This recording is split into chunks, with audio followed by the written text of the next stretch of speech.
오늘은 권력과 질투의 화신으로 초회왕의 애처비 부인을 모함해 코를 베게 한 초회왕의 또 다른 후비 정수에 대하여 알아보겠습니다.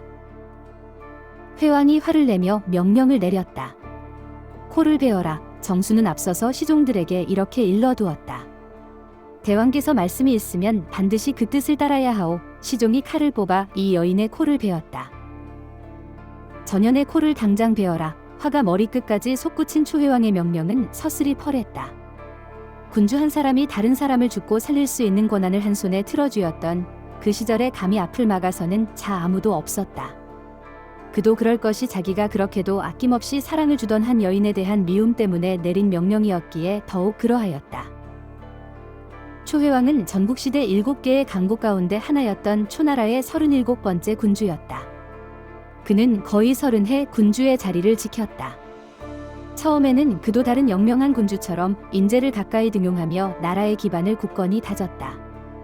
애국시인으로 이름난 구론을 곁에 두고 그의 쓴소리에 귀를 기울였으며 칠훈 가운데 하나였던 위위 나라를 대파하여 나라의 위세를 크게 떨치기도 했다. 그러나 그도 거기까지였다. 영명한 군주를 혼미에 빠뜨리며 갈팡질팡 방향을 잡지 못하게 만드는 데에는 아름다운 여인이 한몫하는 경우가 많았다. 여기서 한몫했다는 말은 부정적인 결과로 이끄는데 상당한 역할을 했다는 뜻이다. 더구나 무릎을 꿇는 치욕을 당한 위나라가 초나라 군주를 그냥 가만히 두고 보기에는 자존심이 허락하지 않았다. 역사는 위나라가 초나라에 잘 보이기 위하여 미인 하나를 골라서 초왕에게 보냈다고 전한다. 하지만 그 이면에는 미인 하나로 초왕을 넘어뜨리겠다는 위왕의 절치부심이 작용했다고 미루어 짐작할 수 있다. 위나라가 회왕에게 안긴 여자가 바로 위부인이었다. 회왕이 위부인을 정말로 총애한 이야기가 전국책의 기록으로 남아 전한다. 그러나 이제까지 회왕의 사랑을 독차지하고 있었던 총비 정수에게는 위부인이 눈의 가시였다. 아니 마구 솟아오르는 샘 때문에 거의 미칠 지경이었다. 그런데 정수는 보통 여자가 아니었다. 솟아오르는 강샘을 철저히 감춰둔 채 후비의 덕이라는 카드를 꺼내들었다. 가장 멋진 옷을 골라서 위나라에서 온 동생에게 입게 했으며 가장 훌륭한 집을 골라서 위나라에서 온 동생에게 머물게 했다. 그러면서 정말 다정한 목소리로 동생이라고 부르며 살갑게 대했다. 그러자 회왕은 정수야말로 보통의 여자와는 달리 대단히 너그럽고 대범하다고 믿었다. 정수에 대한 회왕의 신임도 이제는 반석처럼 굳었다. 회왕은 물론 위부인도 정수를 경계하지 않았다. 정수에게는 바야흐로 때가 온 것이다. 그러던 어느 날 정수는 위부인에게 이렇게 한마디 툭 던졌다. 우리 임금의 자네 사랑은 정말 대단하네. 그런데 딱 한 가지 만족하지 못하는 점이 있다네. 그러곤 입을 한참이나 다물고 뜸을 들였다. 답답해진 건 위부인이었다. 자기 결점이 무엇인지 곰곰 생각하면서 잠옷 긴장했다. 동생, 이건 임금께서 한가할 때 지나는 말씀으로 내게 던졌는데 자넨 다 좋은데 코가 좀 이상하다고 하셨네. 보는 방향에 따라서 장점도 단점이 될 수 있다. 마찬가지로 단점도 장점이 될 수 있다. 이게 바로 세상의 이치이다. 따라서 단점의 장점을 찾아서 앞으로 나아가는 자는 승리할 수 있다. 또 장점의 단점을 찾아서 신중하게 처신하는 자는 함정에 빠지지 않을 수 있다. 결함 하나 없이 완벽한 사람이 어디 있는가? 얼 하나 없이 깨끗한 옥이 어디 있는가? 잡스런 성분 하나 섞이지 않은 순금은 존재하지 않는 법이다. 위부인은 자기의 단점을 알려준 정수가 고마웠다. 코가 좀 이상하다고, 그러고 보니 그런 것 같았다. 어려서부터 잘생겼다는 말을 늘 듣고 살았지만 코가 잘생겼다는 말은 들은 적이 없는 것 같았다. 눈이 잘생겼다는 말은 여러 번 들었지만 자기 코가 잘생겼다고 말한 이는 없었다는데 생각이 미쳤다. 코 때문에 회왕의 총애를 잃는다면 모든 게 끝이었다. 이 뒤 위부인은 초왕을 뵐 때면 자기도 모르게 코를 손으로 가리곤 했다. 이런 일이 거듭되자 이제는 정작 초왕이 이런 위부인의 행동을 보고 까닭을 몰라 답답한 마음을 어쩌지 못했다. 초왕이 믿을 만한 인물은 정수였다. 정수가 꺼내든 후비의 덕이라는 카드는 이제 그 효과를 그대로 드러냈다. 위부인이 나만 만나면 코를 가리는데 그 까닭을 그대는 알고 있소. 얼마나 기다렸던가. 오늘 이 순간이 오기까지.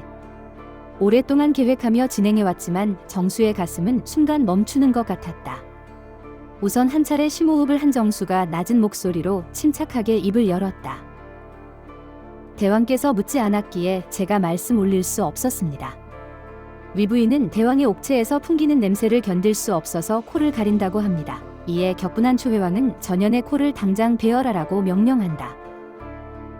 이리하여 군주의 사랑을 한 몸에 듬뿍 받아오던 위부인은 정수가 인내심을 가지고 펼친 작전에 철저하게 몰락했다. 회왕도 작은 일을 너그럽게 대하는 정수의 것만 보았지 씨앗을 그냥 둘 수 없는 여인의 심리를 지나쳤음이 분명하다. 씨앗을 보면 돌부처도 돌아앉는다고 했다. 부처처럼 어진 부인도 씨앗을 보면 마음이 변하여 시기하고 증오할 수밖에 없다는 뜻이다. 회왕은 점점 혼미에 빠졌다. 정수의 베갯머리 송사에 휘청거리며 불온을 포함한 바른 신하들을 곁에서 내치기 시작했던 것이다. 역사를 공부하는 일은 바로 인물을 연구하는 일이다. 역사 속에서 일어난 사건은 언제나 그 중심에 사람이 있기 때문이다. 역사학자 황론희는 허드슨 강변에서 중국사를 이야기하다 해서 대륙의 북방에 설치된 만리장성의 선이 연간 평균 강수량과 일치한다고 지적한다. 그러면서 건조한 지역 때문에 식량을 확보할 수 없었던 북방 유목민족이 남방 농경민족과 벌인 길고 오랜 대립을 자연 조건에서 찾고 있다. 그러나 역시 중심에는 사람이 있다. 자연 환경이 사람살이에 큰 영향을 끼치는 것은 사실이지만 언제나 흐름의 중심에는 사람이 있다.